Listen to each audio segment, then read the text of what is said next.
puisque là, c'est vraiment très impressionnant. Ici, on voit des rentables brutes à 33%, donc c'est du délire. Évidemment, le rugby, comme tous les sportifs de haut niveau, c'est des carrières plutôt courtes, qui a fait du Airbnb et qui a même des convenus que moi, puisqu'il a eu de la prostitution dans son appartement.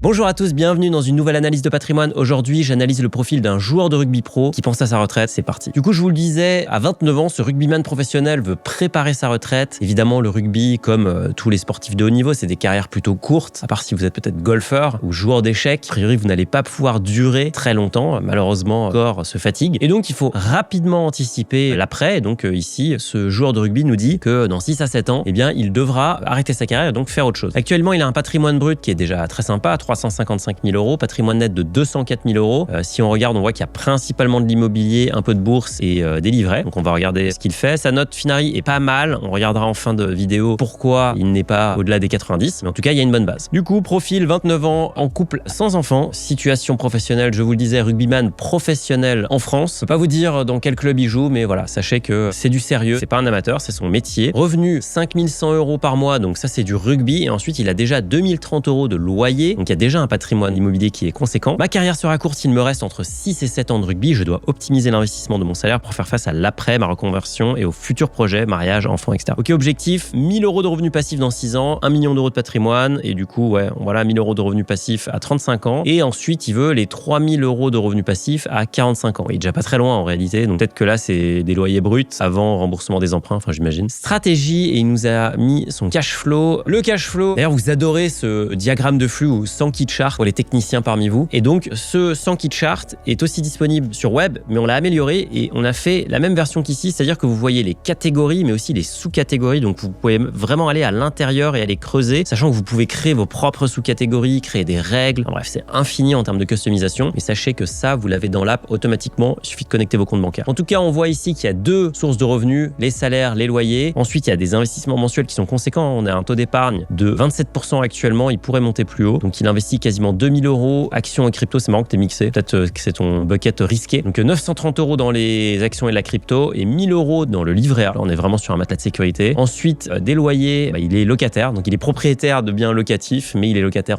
par ailleurs. Il a des charges pour son appartement de 880 euros et il rembourse des crédits, c'est ce que je vous disais. Et donc vous voyez que ça s'équilibre à peu près. 880 plus 920, donc 1700, 1800 à peu près. Voilà, 1800. Ça fait 200 euros de surplus pour ses biens. Il y a probablement des taxes aussi. Ensuite, courses, pas grand chose. Peut-être qu'il peut manger au club et donc forcément ça coûte pas tant que ça de se nourrir. Un peu de resto, des extras 150 euros. Ensuite il y a pas mal d'abonnements. C'est marrant, il a mis DGFIP, donc il a mis les impôts en abonnement. Voilà, on a tous un abonnement à Bercy qui nous rapporte rien. Voilà, alors ça paye les routes, ça paye pas mal de choses, mais bon ça nous coûte surtout. Qu'est-ce qu'on a en retour? C'est une bonne question. Non, ça paye quand même pas mal de services. Vous avez les assurances, voilà, il y a rien de choquant je trouve. Les frais bancaires, bon, à quoi ça sert d'avoir les frais bancaires? Peut-être qu'il a négocié d'avoir une carte gold machin pour avoir son emprunt. Voilà, ça je pense qu'il faut pas faire des économies de bout de chandelle. Si le banquier vous dit bon, je vous donne l'emprunt, mais ouvrez-moi un contrat d'assurance vie, mettez-moi 2000 euros par-ci par-là, prenez-moi la carte gold qui coûte un peu. Vous prenez, c'est pas grave. Au pire, vous annulerez dans un an quand vous aurez votre emprunt. Mais ça, je pense qu'il faut pas trop creuser. On va regarder le patrimoine tout de suite. Du coup, on retrouve ce que je vous avais dit tout à l'heure. On va regarder les appartements parce que là, ça m'intéresse fortement. Il y a 3 appartements déjà en très très belle plus-value, énorme plus-value, plus 129%, incroyable. Donc, il y a probablement eu de la transformation de biens là parce que c'est impossible de faire des plus-values à part avoir acheté en 1980 pour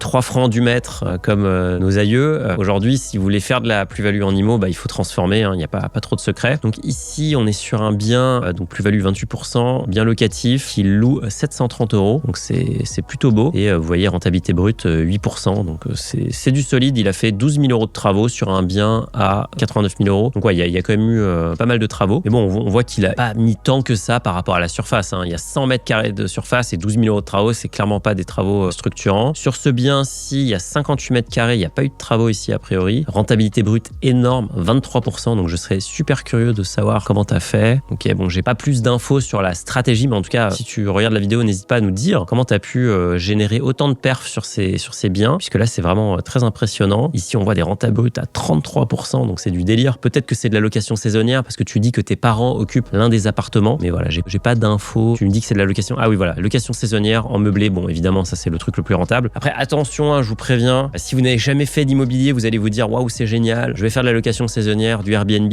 ça va être super simple. J'en parlais la semaine dernière avec un candidat d'ailleurs chez nous qui vient de vendre ses biens immobiliers pour repasser sur d'autres supports, qui a fait du Airbnb et qui a eu la même déconvenue que moi, puisqu'il a eu de la prostitution dans son appartement. Et donc ça, c'est un peu le nouveau fléau du Airbnb, c'est qu'il y a des gens qui louent. Et en fait, vous vous rendez compte que voilà, votre appartement, c'est un endroit où on fait des passes. Donc c'est très sympa. Et c'est dur à détecter. Alors on commence à voir un peu les patterns, mais en tout cas, quand on croit avoir tout découvert, les mecs qui font des énormes fêtes, les mecs qui détruisent tout, les mecs qui mettent le chauffage à 35 degrés alors qu'on est en plein été, eh bien on découvre toujours un nouveau truc. Donc évidemment, ça peut être très rentable, mais il faut vraiment pouvoir le gérer et idéalement, il faut quand même être sur place ou avoir quelqu'un de confiance parce que sinon, la conciergerie pure, ça marche pas très bien. Qu'est-ce qu'il y a d'autre dans ce patrimoine? Il y avait des livrets, donc il y a pas mal de cash sur un livret A qui va bientôt être au plafond. D'ailleurs, le taux du livret A, donc qui est en chute libre, hein, taux atteindre les 0%, je pense. Aujourd'hui, on est à 1,5%. Ici, on parle carrément d'effondrement, l'effondrement des taux. Donc voilà, livret A, c'est vraiment la baisse continue, mais ça va que baisser en fait, hein, puisque l'inflation ralentit. Donc c'est vraiment un matelas de sécurité, je pense que c'est ce que tu veux faire. Après ici, au vu de tes dépenses, tu dépenses en gros hors investissement, parce que ça, bon, en soi tu pourrais les couper, 3 500 € par mois, donc si tu veux 6 mois, voilà, c'est vrai que tu as encore un peu de marge, tu pourras aller à 20 000 € de matelas de sécurité et ensuite tu seras très très bien. Qu'est-ce qu'il y a sur tes actions et tes fonds? Il y a un compte titre, très bizarre qu'il n'y ait pas de PEA ici, j'aurais attendu ça. Bon, après on voit pourquoi, il y a du physical gold, de l'or, tu peux pas en mettre sur le PEA, des actions américaines et chinoises, tu peux pas en mettre sur le PEA. Et cette ETF que tu pourrais potentiellement mettre sur le PEA, je sais pas, il faudrait vérifier, mais en tout cas, je pense qu'il y a des équivalents, il y a des ETF défense disponibles. Mais une première optimisation ici, ce serait déjà de faire un PEA, parce qu'ici, tu vas payer la flat tax avec la CSG qui a augmenté récemment, parce qu'il y a une nouvelle taxe qui s'appelle la CFA. Quand on pense que toutes les taxes ont été vues, non, il y a une nouvelle taxe, mais ça s'appelle pas une taxe, ça s'appelle une contribution. Mais bon, voilà, ne vous laissez pas leurrer, hein. Les frais de notaire, c'est une taxe, les contributions, ce sont des taxes, les charges sociales, ce sont des taxes, tout ça, ce sont des impôts en fait, hein. Même si ça n'en porte pas le nom, la réalité c'est que vous payez pour quelque chose que a priori vous n'avez pas d'argent en retour, vous avez des services ou alors vous avez une retraite, en tout cas vous cotisez pour les gens qui sont actuellement à la retraite et vous espérez que d'autres gens cotiseront pour vous. Mais voilà, là il y a une optimisation très claire puisqu'ici tu es en plus-value, tu as fait 7% de plus-value, c'est très simple, si tu vends tous tes titres, tu vas payer à peu près 100 et quelques euros d'impôts. Si tu vends tous tes titres dans ton PEA, déjà tu paieras 0 d'impôts puisque tu paieras que si tu retires l'argent et si tu retires, tu paieras en fonction de la durée, de l'ancienneté du PEA, seulement 18 et quelques % d'impôts au lieu de 31. Donc c'est quand même un gain significatif. Donc voilà, pour commencer à investir en bourse, je favorise toujours le PEA et ensuite le CTO peut servir exactement à aller loger les actifs qui ne sont pas compatibles avec un PEA, typiquement l'or. Il y avait aussi de la crypto et on va finir sur ça. Et donc tu investis via Trade Republic. Bon, c'était au tout début. Là, on est plutôt sur du très rouge puisque la crypto se porte très très mal en ce moment. Je sais même pas à combien le prix du BTC est. Je pense que c'est pas terrible. Si on regarde sur un an, en fait, voilà, on a été quasiment divisé par deux, moins 37%. Ça fait mal, mais est-ce que c'est peut-être aussi intéressant pour acheter? Je ne sais pas. En tout cas, toi, tu fais du DCA, donc tu ne te poses pas la question. Du coup, on en arrive à tes questions. Est-ce que mes choix d'investissement sont pertinents pour mes objectifs? Avant de répondre à tes questions, en fait, ce qu'on s'est amusé à faire avec l'équipe, c'est qu'on a regardé un peu ce qui était devenu les sportifs et on a un peu deux trajectoires. Il y a ceux qui ont anticipé et là, ça peut très très bien se passer et il y a ceux qui sont ruinés en fait parce qu'ils ont rien anticipé. Et malheureusement, j'ai eu pas mal d'échos aussi en off de joueurs de foot, de tennisman qui m'ont partagé des retours et qui ont vu leurs collègues en fait qui gagnaient des millions parfois ruinés parce que ils ont confié la gestion de leur argent à des tiers. En fait, ils n'ont pas trop vérifié ce qu'ils faisaient. Ces gens-là faisaient n'importe quoi ou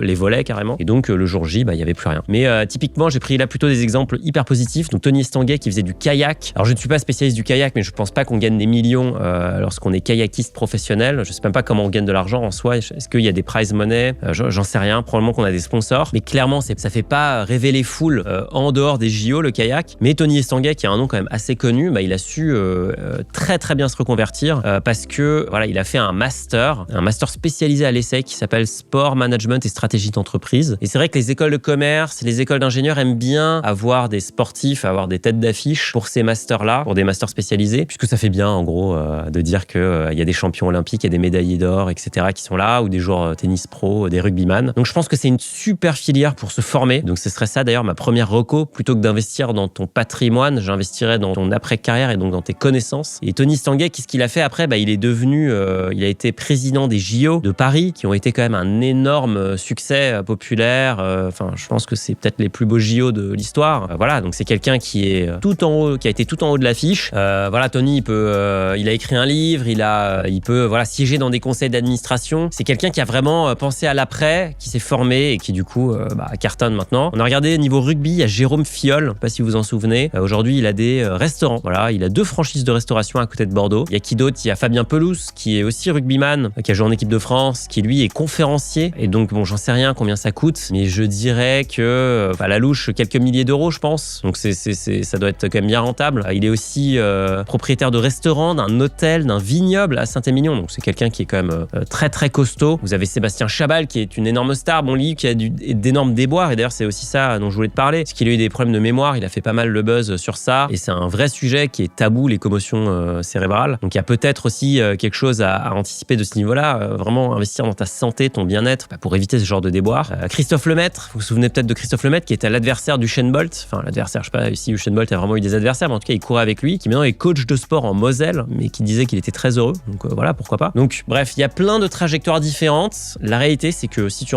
investis maintenant dans ta formation et dans vraiment un projet professionnel, je pense que tu vas très très bien te porter. Et une chose à faire aussi, c'est de se créer une personnalité publique, donc d'avoir des réseaux sociaux, de créer une communauté, puisque ça se monétise. Donc voilà, c'est pas à la portée de tout le monde, mais en tout cas, je pense que c'est un très bon investissement. Et donc sur ton patrimoine, je t'en ai parlé tout à l'heure. Je pense qu'il y a l'histoire du PEA. Ça me semble indispensable d'ouvrir un PEA à minima. Tu peux le faire sur Trade Republic, tu peux le faire ailleurs aussi. Mais sinon, le reste est relativement bien fait. Je pense que tu as quand même une vraie patte pour l'immobilier. Donc encore une fois, si tu as tes stratégies, je serais très intéressé. Mais ça m'intéresserait d'avoir le détail. Mais surtout, je pense que tu devrais en faire plus, puisqu'a priori, tu maîtrises vraiment cet actif. Et la façon la plus simple d'aller générer des revenus passifs, ça sera clairement de faire l'immobilier. Par contre, de faire un maximum de levier, d'acheter en cash, ça, je pense que c'est pas une super idée. Mieux vaut vraiment s'endetter, surtout que tes taux sont quand même assez bas, 2,40. On a vu qu'il y avait des rentas à 23 ou 30%. Bon, là, t'as vraiment de la marge. Que penser des solutions de défiscalisation comme le PER ou les plans immobiliers? Alors là, il y a une alerte qui va se lancer en fond. Il y a une alerte grosse douille, puisque là, clairement, c'est très simple. La défiscalisation n'est pas un objectif, ce n'est pas une finalité. On n'investit pas pour défiscaliser. On investit pour avoir plus de patrimoine et ensuite on essaye de baisser les impôts. Typiquement, on investit en bourse, super, parce qu'on veut développer son patrimoine et qu'on est prêt à accepter le risque. Et du coup, on prend un PEA parce que la fiscalité est plus basse. Est-ce que le PER est intéressant?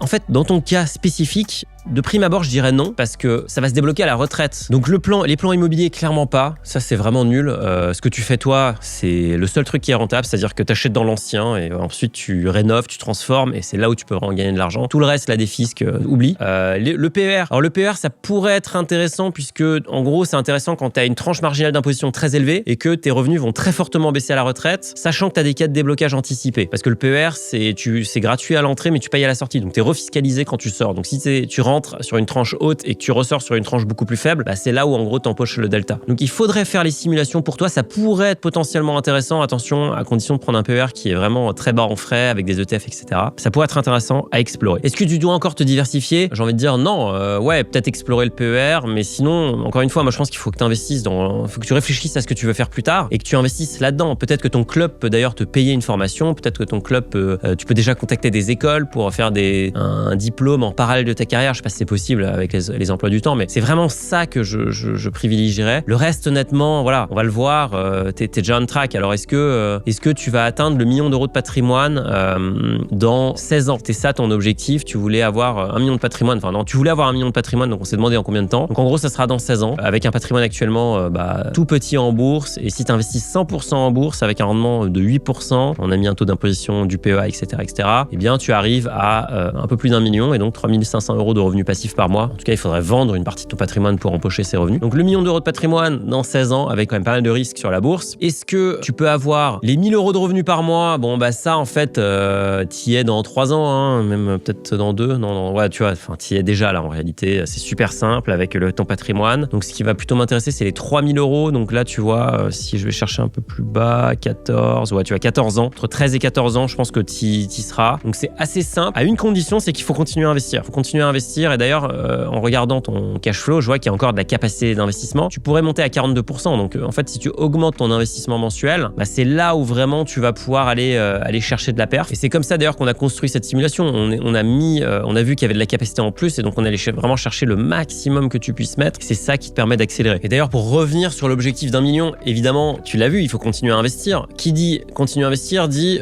prévoir l'après pour maintenir des revenus suffisants. Donc c'est vraiment ça le message que je veux te faire passer et que je fais passer d'ailleurs à tous les sportifs qui nous regardent, et je sais que vous êtes super nombreux. La réalité, c'est que votre carrière, elle va être courte, ça vous le savez. Vous êtes comme un produit laitier dans un supermarché. Vous avez une shelf life, comme on dit, réduite. Et en plus, ça peut aller super vite. On pourrait échanger quand même pas mal avec des sportifs. La blessure qui arrête ta carrière, elle peut arriver vraiment du jour au lendemain. Donc, ce qu'il faut faire là, c'est penser à la suite, vraiment prévoir un projet très clair et peut-être échanger avec, tu vois, Fabien Pelouse, Jérôme Filleul ou des anciens qui sont dans le management de ton club. J'imagine qu'il y a des anciens pros qui vous encadrent. Moi, c'est ça que je ferais pour comprendre quelles sont les pistes, qu'est-ce qui toi te plaît. Et ensuite, je me fais aucun souci sur ta capacité à atteindre tes objectifs. Voilà, j'espère que c'était utile et que ça vous a inspiré de voir ce que gagne un pro et comment il réfléchit à son argent. Si vous voulez que j'analyse votre patrimoine, vous postulez, le lien est dans la description. Chaque semaine, avec mon équipe, on sélectionne un profil pour pouvoir l'analyser et donc apprendre des nouvelles choses. Donc je vous dis à la semaine prochaine pour des nouveaux investissements et je vous dis à très vite.